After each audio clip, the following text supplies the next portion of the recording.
I want to talk to you today about restricted procedures, which are actually on most health insurance policies in Ireland. In fact, 68% of people who have health insurance actually have this restricted cover on their policy, and unfortunately most people don't even know they have it.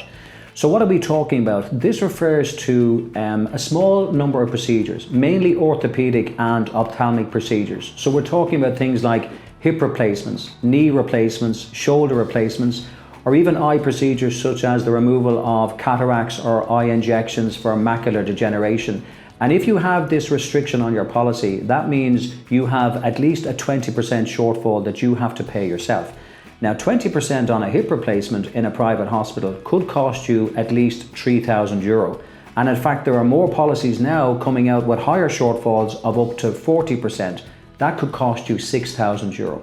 So if you are healthy and you're not worried about these procedures, it's actually not a bad thing to have it on your policy because it keeps the premium down. But if you are worried about cover for those procedures, if you think you may need a hip or a knee or shoulder replacement in the near future, you really need to review your cover because those shortfalls will be charged if you end up in a private hospital. So always check your cover in advance to make sure you know exactly where you stand. And if you're not satisfied that your cover is adequate, get your cover reviewed well before your next renewal date. And as I always say to people, always review it before you renew it.